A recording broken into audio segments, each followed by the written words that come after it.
Welcome to episode 21 of Contrarian Korner. I'm Ben Kelleran. Today we're going to be talking about all things shipping and commodities and some of the sectors of interest and some of the investments that have caught my eye recently. And we'll be chatting with Mihail Stoyanov, and he runs an interesting Substack over at TheOldEconomy. So I'll drop a link below. But Mihail, thanks for coming on.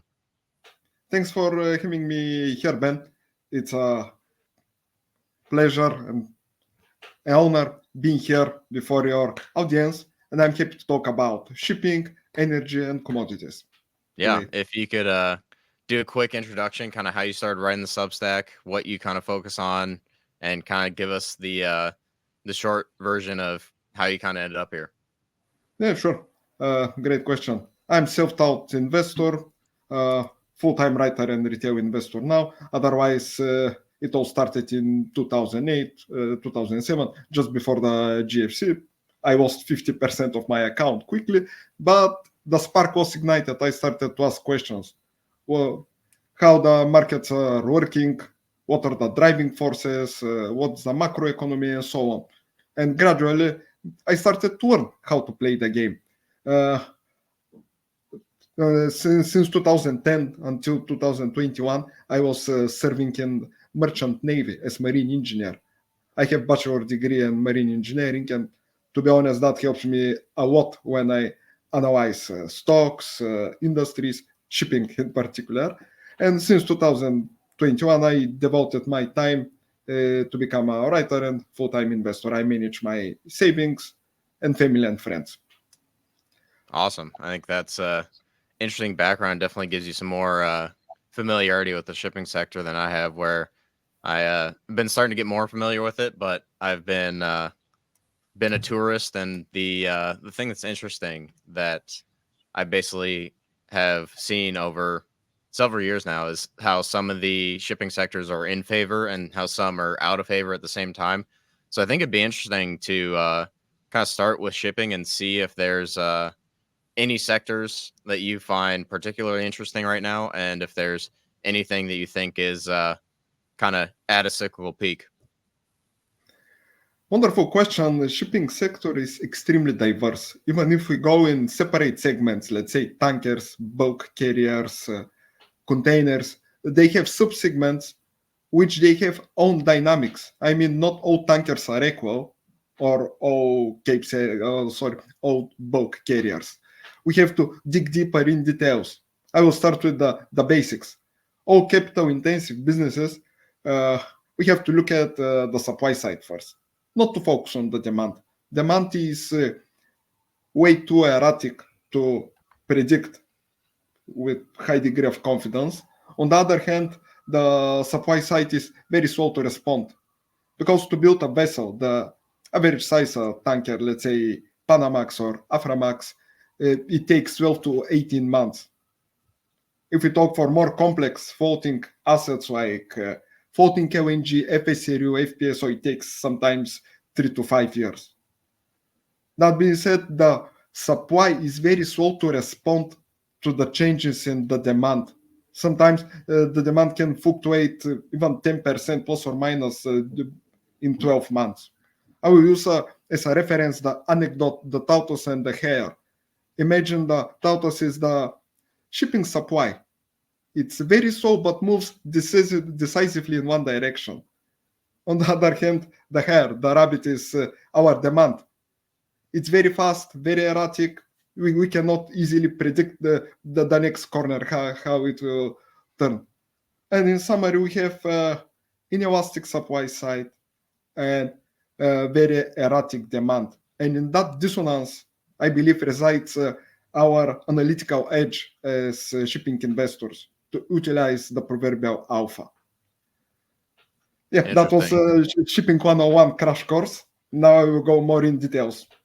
Yeah, I think one of the things you're saying there about the tortoise and the hare is kind of just looking at different cycles. Like there might be a secular long-term trend and like smaller, shorter cycles within that. So I think you see that in a lot of markets, whether it's energy or uranium or stuff like that. But to get into which specific sectors you find interesting, I'd be curious to hear like if there's something that stands out right now, obviously with the China news and they're basically going to be stimulating the economy. That was basically lots of green on the screen for the shipping sector. But I'd be curious to hear if there's any sectors in particular that you think are really interesting right now.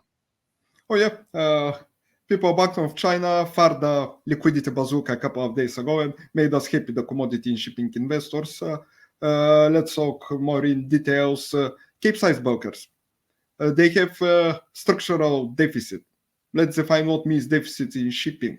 On the supply side, you have three variables: the order book, age profile, and availability of shipyards, available slots to build new Cape-size carriers in that case. And the demand side is way more complex. It depends by global economic condition. It depends by geopolitics and so on. So for Cape-size bulkers, we have a low single-digit order book, about 5%. On the other hand, the age profile of the vessels is not so favorable, but it's favorable for us. Sorry, I confused. The percentage of ships approaching 20 years old is about 20% of the global fleet.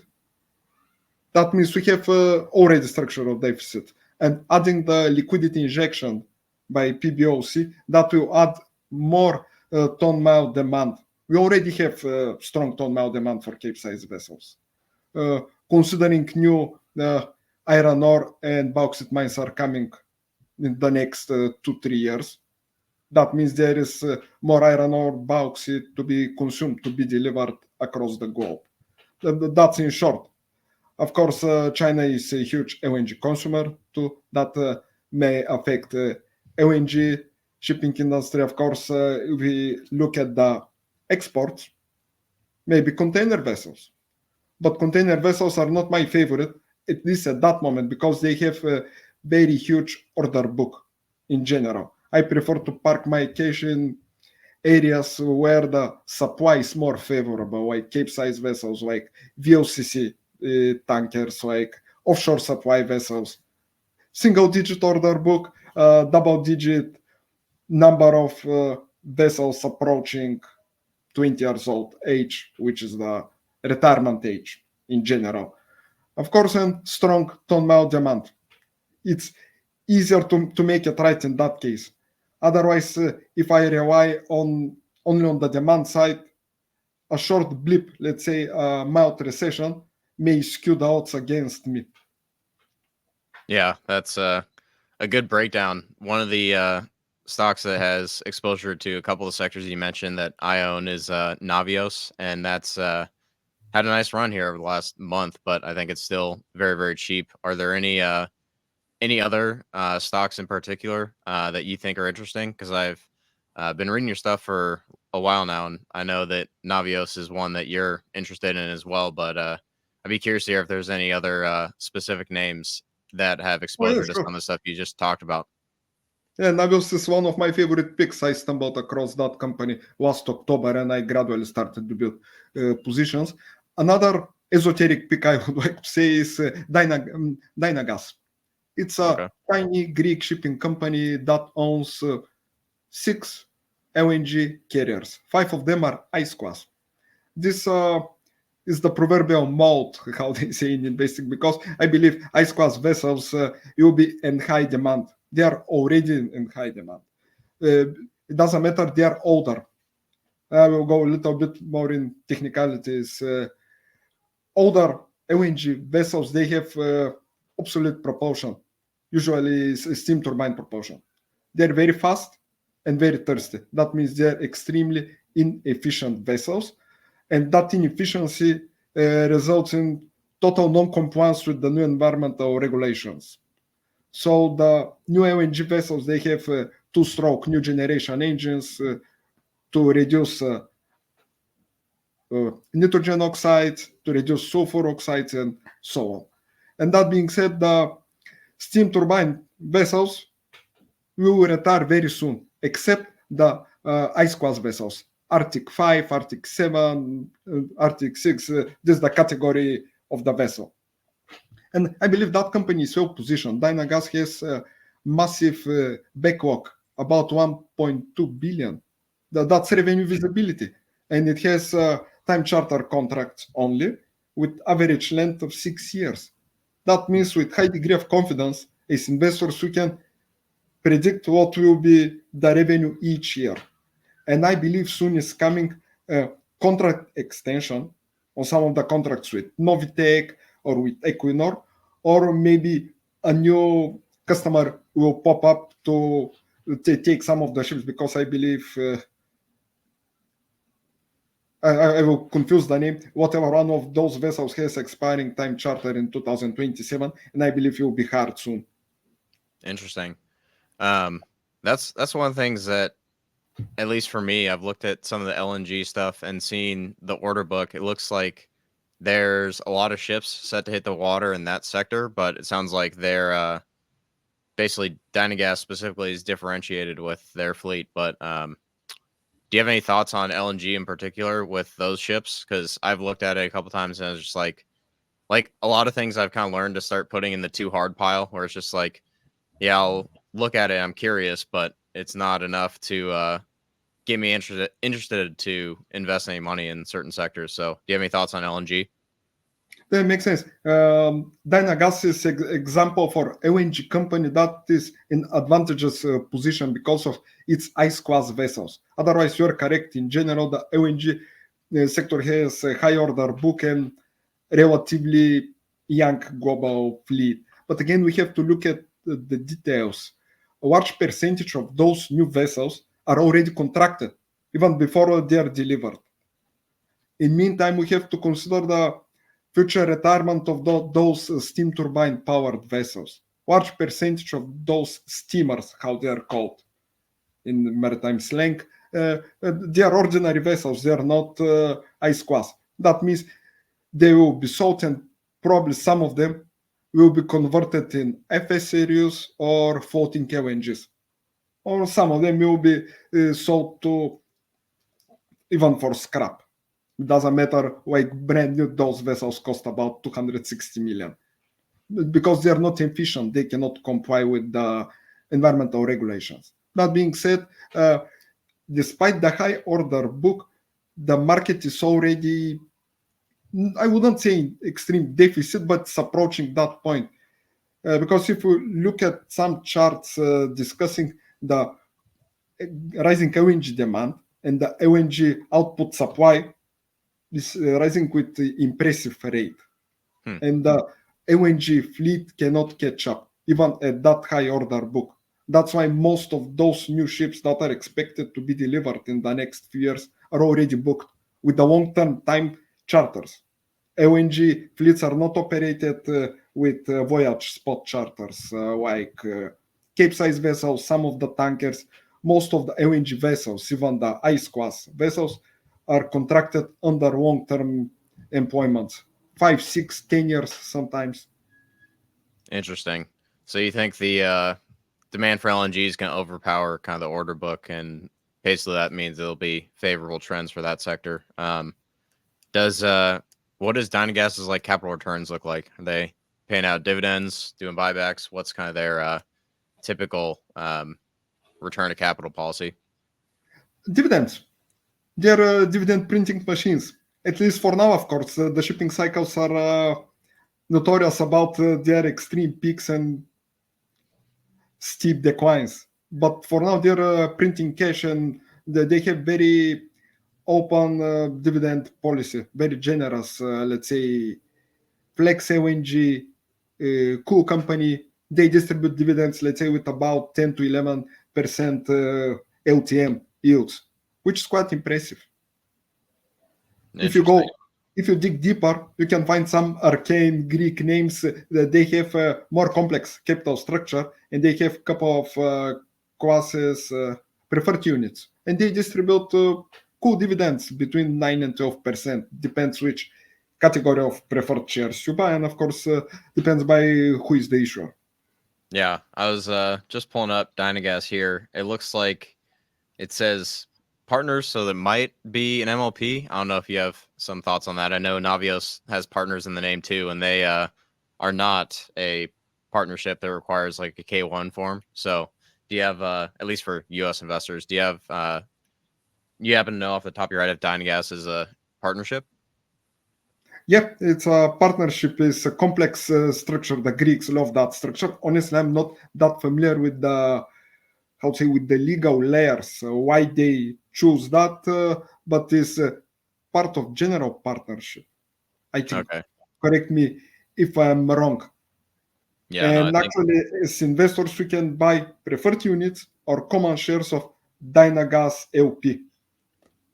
interesting. Yeah, I think I'd have to look a little bit further to be certain, but I know a lot of investors hate the K1 tax form, and um, it's can be a hassle. So it's one of the things that I think Navios could use a name change, and taking partners out of their name might be a nice little bump. But to go back to that stock in particular, you were talking about some of the structures and some of the distributions. One of the things that caught my eye with Navios particularly is the incentive distribution rights, about what happens if dividends go over, like, I think it was like $24 a share annually.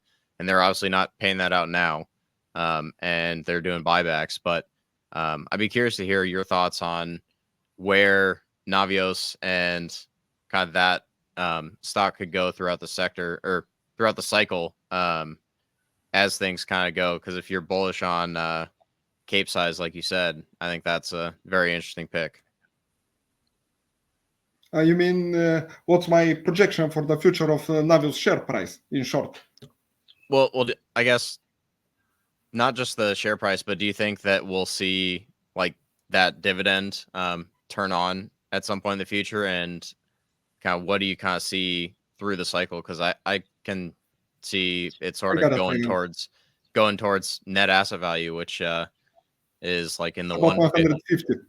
Yeah, 150 right now. And then I think as ship values grow, you can pencil, and I've seen several investors say like this thing could be like 200 plus in NAV by the end of 25. So um, obviously that's very bullish. But I'd be curious to hear your thoughts on, like, do they turn on the dividend at some point? Obviously love that they're doing buybacks right now, but what are your thoughts there? Honestly, I prefer to initiate buybacks. I'm not a dividend guy, at least for now. That might change in the future, especially if the NAV is about $150 and let's say the share trades for $70. That's a huge discount. And if we reverse it, this is like almost 100% upside potential. I Yeah. prefer to see Angelique Frango to push for share buybacks, to Yeah. reduce the pizza slices. And in the long term, she can kill two birds with one stone. Because if she initiates later dividend distributions, we have less outstanding shares. And Yeah. even with lower number of dividend distributions, she can achieve adequate yield. Yeah. I think it's pretty interesting stock looking forward in the next several years. And if you look at, I guess, the question on some of the shipping cycle stuff, where like I'm not as familiar with kind of the overarching sector, the whole shipping area, but um, if you look at kind of what is in like the order book and what is going to get built over the next several years, like I kind of think that the shipping cycle and something like Navios, like that could be something that's like a 4, 5, 6 year story out to like 2030. Like, do you have any thoughts on how long like that cycle could last? That's $1 billion question. All ship owners would love to hear a certain answer. Navios is well diversified company. First, it's not only VLCC Yeah. tanker play, only Cape size, and that comes with pros and cons. In that case, let's say the company cannot exploit 100% upside potential from Cape size expansion, just for example. But on the other hand, can can absorb the volatile cycles in each separate shipping segment, and let's say to reach some average to total shipping industry. It has lower downside risk, if sounds better. And that comes with pros and cons, as I said. I like Navios not because of it's the diversified fleet. Honestly, I avoid at all diversified companies. Not only in shipping. I prefer one company, one asset. Let's say if the company mines platinum, to focus on platinum. To know one thing, but to be the best in that thing. Let's say if it's a shipping company, to run only VLCC tankers. That's it. I like Navios because it was extremely cheap and it was expected last October to have some radical changes in the policy about shareholders return. That was like event-driven play, not bet on particular ships. Of course, having a large Cape-size fleet is a positive thing. Yeah, I think what was the other name I've heard people throwing around? Was it Himalaya Shipping? I think that's Yeah, closer to a pure play. exactly. Himalaya is excellent company. It has brand new Cape-size vessels with dual fuel propulsions with scrubbers. Is how I like it. That's my type of company. Interesting. Himalaya can ride the cycle very well.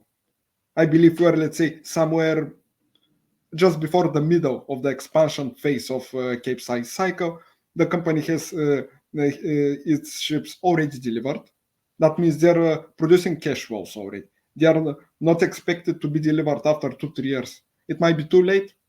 They can cause supply glut. That means declining that means declining day rates, Yeah. and not good for us, really. Yeah. Until 2030, so many things can change. Shipping cycles are extremely difficult to predict, especially as a complex industry, as a composite, let's say. Yeah. One of the things before kind of shift to some of the general like big picture and commodities talk, I want to get your thoughts on some of the shipyard capacity because I've seen from different sources that the shipyard capacity over the last like decade, give or take, is down like 60%, and that's like the international shipbuilding capabilities. But do you think that's going to be a bottleneck for just about everything from like deepwater rigs to jackups, OSVs? I mean, you name it, basically anything that goes through a shipbuilder. You think that's going to be a bottleneck to keep an eye on? Oh yeah, definitely it will be one of the bottlenecks. As you pointed out, globally the capacity of all shipyards dropped by between 50 to 60%. Now, almost all commercial vessels are built in China, Japan, and South Korea. And let's say complex floating energy units are built in Singapore, in Citrium. That's the name of the company. But the queue is very long. I mean, let's say we start with the vessels with the highest order book. LNG carriers, large LPG carriers, containers, car carriers. Later on are coming, let's say, middle-sized, Cape-sized vessels, dry bulk vessels. After that are coming mid-sized tankers, and that's just the first 30% of the queue. And we have slashed capacity of the shipyards by 50 to 60%. I believe we're in the beginning of a shipyard expansion cycle too, that being said. Interesting. Yeah, I've started to see some investors start to look at names like Cetrium and some other shipbuilders. I think that'll be an interesting place to start looking. I do have kind of that on the back burner for now, but are there anything else in the shipping sector that you'd like to touch on before we kind of shift to kind of your broad outlook for commodities? Just to say a few words about Citrium, I like a lot that company because it's focused on building complex floating assets like FPSOs, FSRUs, floating LNGs. That provides the company with massive moat because the company has the know-how and the experience how to build those vessels, and already has established facilities to do that. On the other hand, of course, the South Koreans like Hanwha, Daewoo, Samsung Heavy Industries is now they have the capacity, but they're building almost all kind of commercial vessels, and the queue is very long until you reach to get a delivery of new floating LNG platform. That means Citrium has advantage compared to its peers. And on the other hand, is accessible for almost all investors. Of course, that's not a recommendation. That's my view on the company. I like to emphasize. To trade South Korean stocks is relatively tricky if you want to bet on Hanwha or Samsung Heavy Industries and things like that. Yeah, interesting. So one of the things I think moving into the commodity space, I think would be interesting to start with is gold, because that's been getting a lot of eyeballs because, I mean, we're basically hitting new all-time highs not every day, but most, like, basically long stretch of all-time highs. I think I wouldn't be surprised to see gold going a lot higher over the next couple of years, but I think that's also getting a lot of eyeballs and getting a lot of people excited, where something like energy is like very much out of favor still. But I'd be curious to hear your thoughts on gold and the precious metals, and if there's anything in there that you think is worth paying attention to. Yeah, wonderful question. Gold is monetary metal. It's not industrial. I know it has industrial applications, of course, but the majority of the gold demand is driven by investors, central banks, retail, huge funds, of course, gold ETFs, and so on. In the long term, the gold price is tightly correlated with the money of circulation. Over the last 15 years, M2 aggregate has been going crazy. Has been created so much debt for the last 15 years, similar like the last 200 years. If we think about the economy in two large pools, on one side we have the demand. The demand is represented by the money in circulation. On the other hand, we have the composite amount of goods, assets, and services. Of course, the growth rate of the real economy, goods, assets, and services, cannot compensate the growth rate in the demand. In other words, in the liquidity in the M2 aggregate. And in the long term, gold and commodities too, they follow the growth rate of money in circulation. And I believe until the end of that decade, we may see $5,000 per ounce. And that's my humble forecast.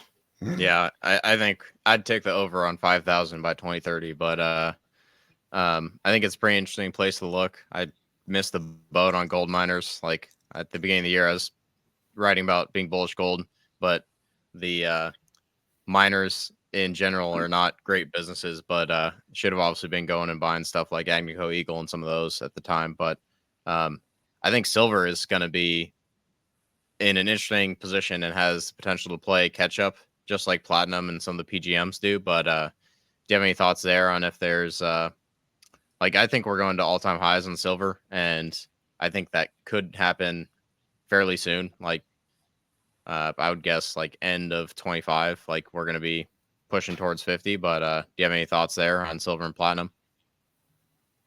Wonderful question. I'm proponent for long PGMs, platinum group metals, and long silver. The silver usually lags gold performance in the initial innings of the cycle, but later on can outperform by huge margin. If you look old charts from the 70s and early 80s, it's apparent. And as you pointed, we may see in the middle of 2025, let's say, a new all-time high for silver. Otherwise, I play silver in most simple way. I get exposure directly to the commodity. I prefer it in that way, with leveraged exchange trade commodities. I have 100% silver beta, if you like it, in that way to say. And the leverage provides the alpha on the top. It's easier to manage because I like mining a lot, but to find pure silver companies is very difficult. There are a handful of names that have more than 70 to 80% revenue only from silver. In most of the companies, like byproduct or is 50-50 with gold. It's not pure play. I like pure play companies. If I like to focus in certain industry, of course, to play some commodity idea. Yeah. So to move on to platinum, it sounds like you're also bullish there as well. Do you have any thoughts on where that goes? Like, I think we could see some catch up to gold. Like, I know in the past, like the platinum's generally traded at or above the gold price, but I think it's Like if I just had to close my eyes for say 5 years and hold one commodity, not any of the mining stocks, not any of the other stocks, like I think it'd probably have to be platinum. But um, I'd be curious to hear your thoughts on that. Platinum is extremely interesting market. First, it's relatively simple because it's dominated. All platinum production is dominated by South Africa. About 85% of annual platinum output comes from South Africa. The same is for rhodium. Palladium, on the other hand, is the third big one, PGM. Metal, about 40-45% comes from Russia, and only from one mine managed by Norilsk Nickel in Siberia. And all that factors make PGM market relatively easy to play. I'm not saying, extremely easy, but we can forecast the deficits by knowing who are the main players in the game.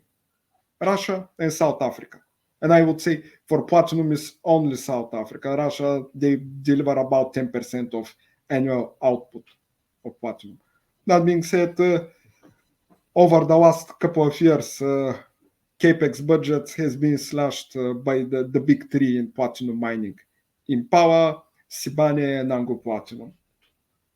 Palladium is different story, as I mentioned, especially last 2 years. The market has been flooded by Norilsk Nickel selling its stockpiles.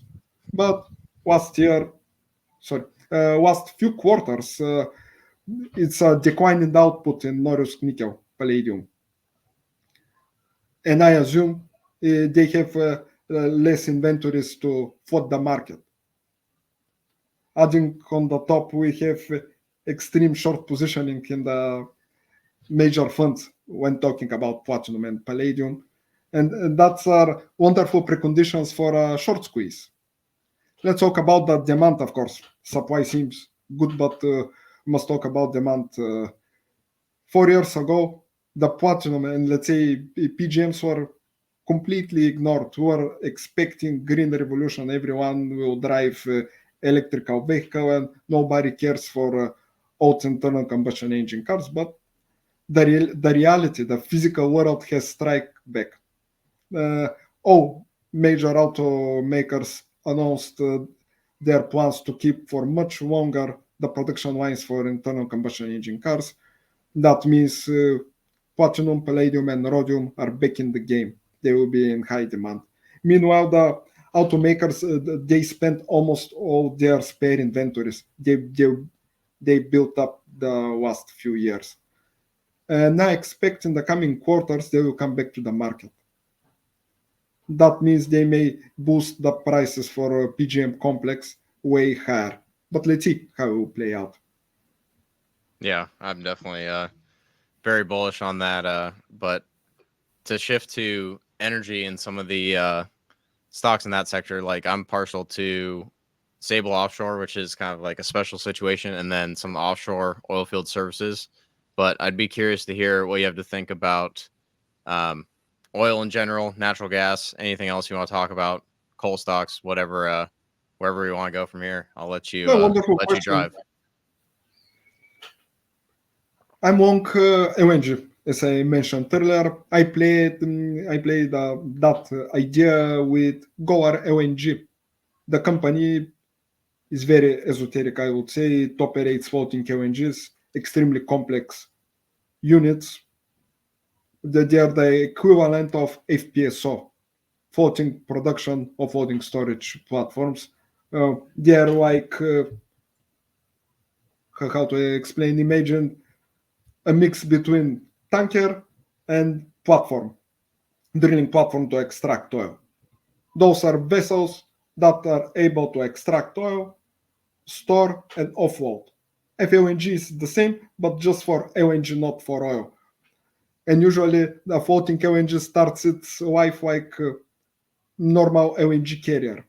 Once they retire the ship, about 22 years, some of those vessels are converted into floating LNGs. And yeah, that being said, Golar owns 2 of those vessels. 30 is on the way. Those vessels are in high demand because they provide flexibility. They still have own propulsion. That means when the economic and political situation in certain region is not favorable, they can fuck off at any time. Otherwise, if you build onshore terminal or fixed offshore platform or some installation to take oil and LNG out, you cannot change your mind and take actions immediately. And talking about geopolitics, this is from huge importance to have that operational flexibility whenever you change your mind to move your operations to that, if you like, on the other side of the globe.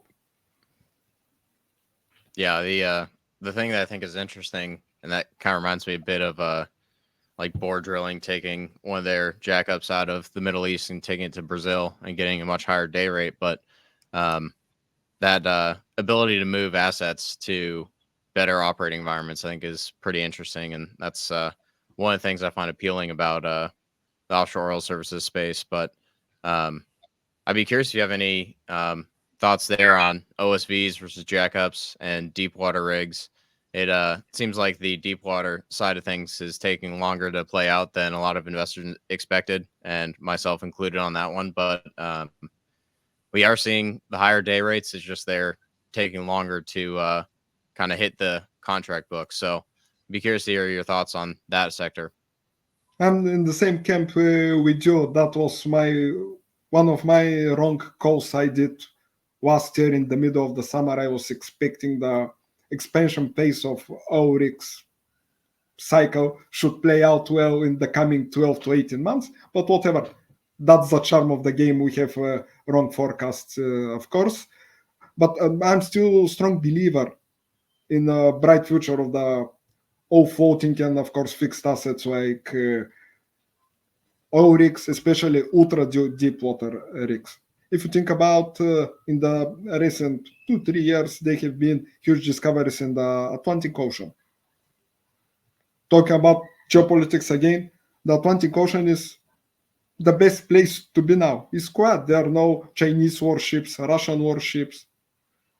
The geopolitics have a significant role already in our investing decisions, and I like to be my assets to be in quiet place. Let's say Golar LNG units are exactly positioned in the Atlantic Ocean, in Cameroon, territorial waters, and in Mauritania territorial waters. And the next contract for one of the units is Argentina territorial waters.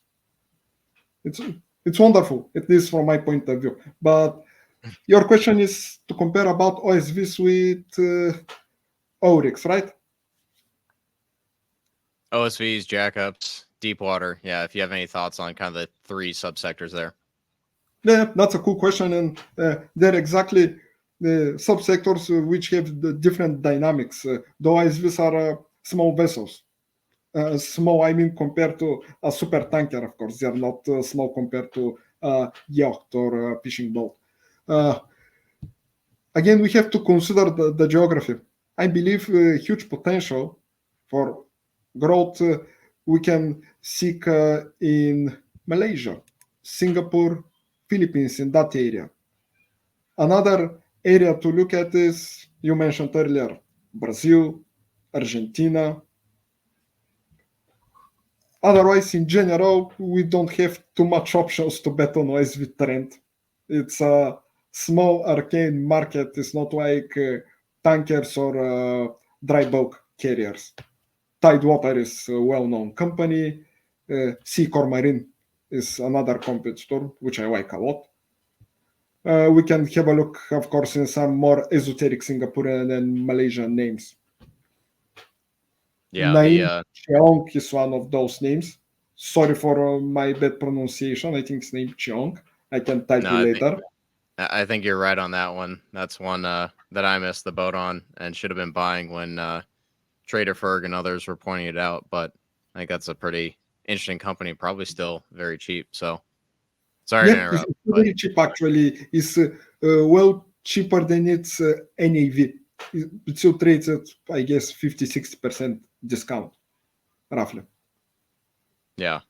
Do you have any thoughts on which deep water players you prefer on kind of how you prefer to get exposure? Because I think that's something that I still want exposure to, but it might be a while before that cycle really kind of inflects. It could be more of a 3, 4, 5 year story than okay, this is coming in the next couple of years.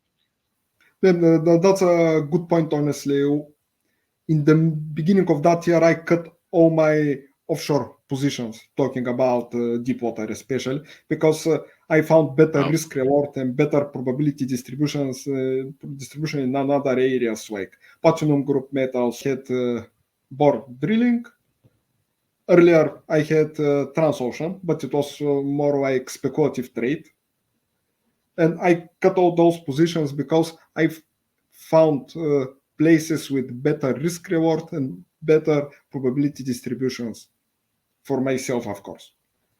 Those places are platinum group metals. I added more size to Navios Maritime, to Goa LNG, uh, exposure to gold and silver too. I'm not saying, of course, it's wrong to be invested in those sectors. Definitely not. But as investors, we have limited capital, and the capital is a resource. It's limited and has alternative applications. We always must consider the opportunity cost, yeah, that's which is subjective in the end of the day. Otherwise, I like Transocean because it's very liquid.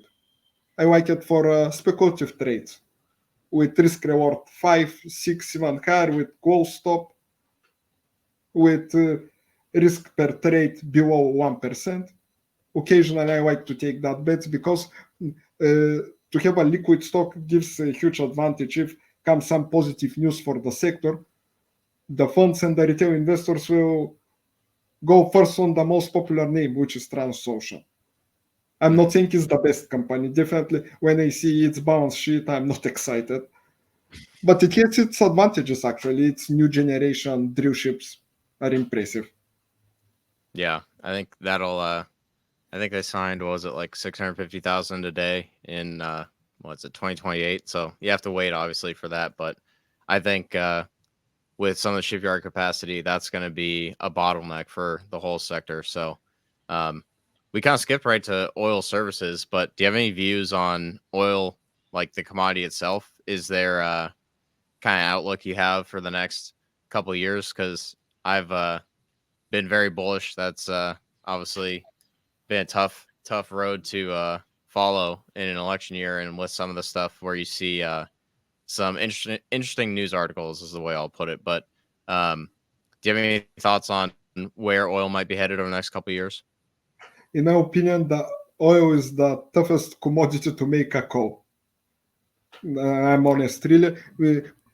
I'm bullish, same as you. On oil, I believe, let's say in 2030, we may have $200 per barrel, and without any exceptional geopolitical events. I believe oil, like gold, follows the quantity of money in circulation. It's almost inevitable to have more expensive oil. Now, when we add to the mix the geopolitics in the Middle East, uh, the short-term inflation, the liquidity bazooka from PBOC, cutting Fed rates, that might play well even in the short term. What I mean short term, 12 to 18 months. But honestly, now I don't have any direct exposure to oil except some small esoteric plays like small cap companies, but with tiny portion of Yeah, the portfolio. And it's actually interesting. even it's only one name. The like I'm super excited for a couple companies in the oil sector, but the thing I think is interesting is some people that are very sharp are like getting very bullish on natural gas for 25, and I kind of look at that setup for natural gas. I just can't bring myself to get as excited as I am for oil, and that might be the wrong position to take. I guess we'll find out. But do you have any thoughts on natural gas? Because I know there's a lot of people talking about like, oh, LNG and AI demand and like all these different demand drivers, but um, it seems like there's a lot of supply and a lot of supply that's associated with oil production, which I expect oil to be going higher. So that's a long rambling question, but do you have any thoughts on natural gas? I'm, let's say, moderate bull on LNG in the short term in the next 12 to 18 months. Otherwise, in the long term, I believe it will be way more expensive after 5 or 10 years. But the thing about short-term forecasts is they're very difficult because they're function more of the demand, and demand is extremely erratic, as we discussed multiple times. Okay, now we have demand booster in the face of liquidity injections by Fed and PBOC, but after 2 3 quarters, when all those liquidity is utilized, we may have some mild recession or even hard landing, and that will turn the odds against long LNG thesis. And adding to the mix the seasonality of LNG, it makes it extremely difficult, at least for me, to make predictions in 2 3 quarters term about the future price of LNG. Yeah, I think that's a good way to look at it. The last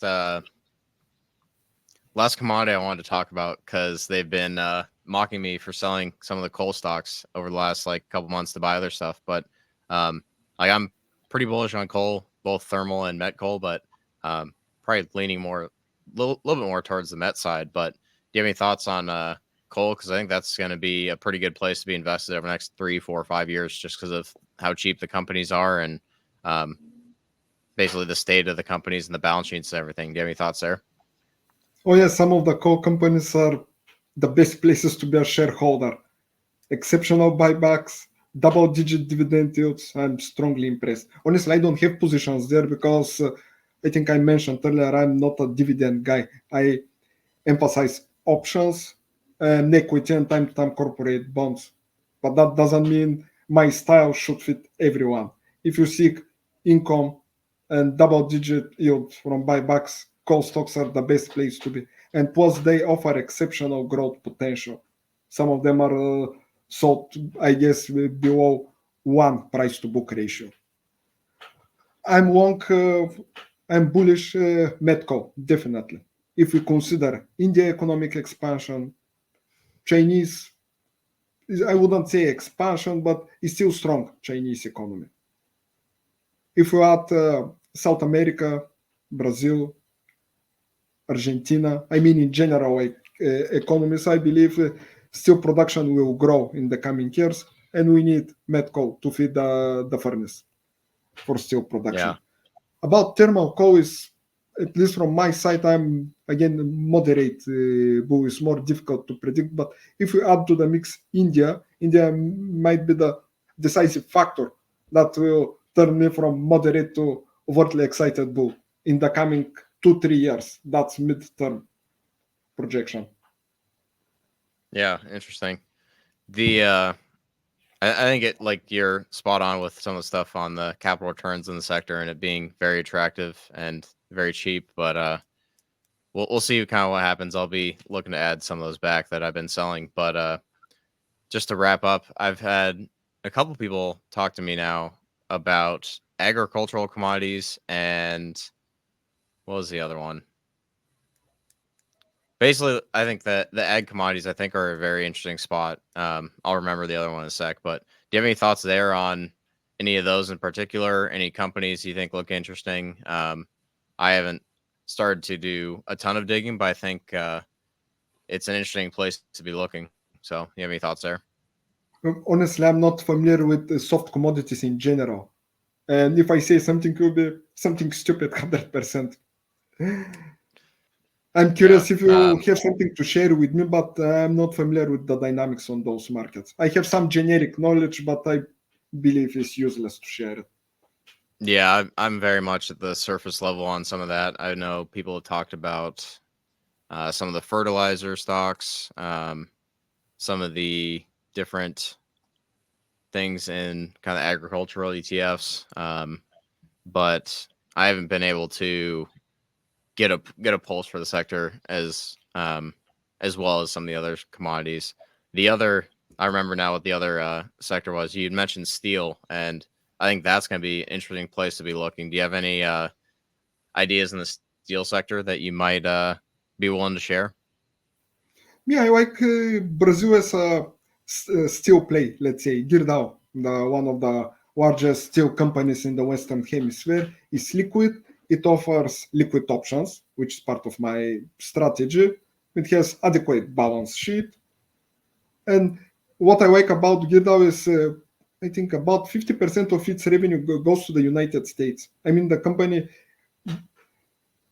profitability depends on the largest economy in the world. It's not local only in Brazil. And if the Brazil economy contracts and Brazil economy is a function of Chinese economy, it's not so nice. Mm-hmm. In that way, Gerdau is diversified, having exposure to the US, and you know better than me about infrastructure projects in the US and so on. Gerdau is a good place to park your cash in the coming 5 years. It's a mid-term to long-term idea. I believe in the next few quarters might be extremely volatile, adding to the mix the weak Brazilian real, which depress all the Brazilian stocks. Okay, the last month the real came back and gained some loss, recovered some losses, but is still relatively weak. But in 5 years, Interesting. I believe Gerdau will play out well. Interesting. Yeah, I know the one of the guys I was talking to had mentioned Nucor. I know U.S. Steel is kind of in merger kind of limbo, I guess is what you call it, with some of the political issues there. But I think that's an interesting place to be looking, especially if you're kind of thinking that the U.S. is going to bring back manufacturing and some of the other trends. I think are Exactly. going to be playing a role there. But yeah, I think we kind of hit on the full list from shipping to commodities and anything else. Do you have anything that we kind of didn't cover or you want to touch on a little bit more before we kind of wrap up? I'm happy to touch a little bit on South America. I'm very bullish on the region because it offers everything we need as a long-term investors. It has fertile land, good demographics, abundance of natural resources. I mean, minerals, fossil fuel, and so on. And the best thing, Latin America is the continent with the lowest geopolitical risk. And the reason is simple. There are two spoken languages in South America, Portuguese and Spanish, and one dominant religion, Catholics. Usually, the language and the religion are the reasons for wars. Prime example is the Middle East. Last interstate war was 140 years ago between Paraguay, Brazil, and Argentina. Okay, we have internal political risk, which is another thing. But in general, Latin America is not that risky as is perceived by the general investors, by the general public. More in details, I'm bullish Colombia, of course, Argentina, and Brazil. I'm not excluding the other countries like Peru or Bolivia, but I'm based in Europe, and to get access to Bolivian stocks is extremely challenging, at least for me. And adding to the top my option strategy to find options on Bolivian enterprises is something really crazy.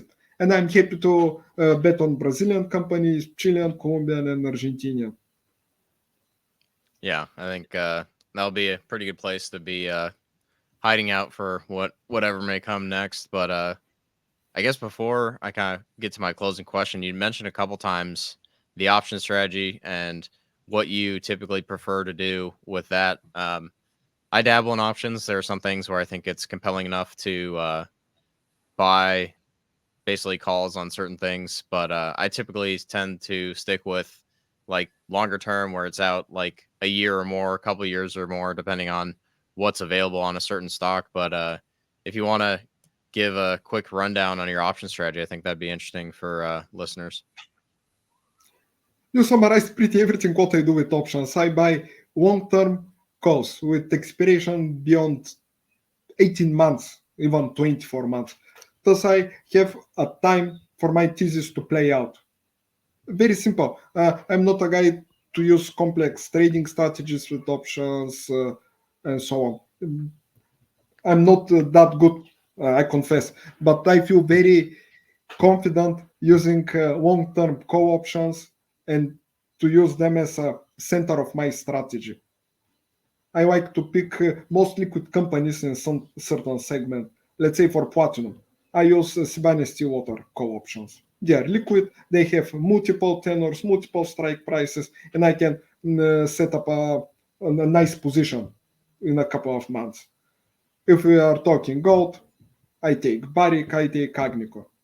The same is with shipping, uh, if you talk steel and so on. Of course, sometimes I find a company which is extremely attractive and it doesn't offer options. I get into the equity position.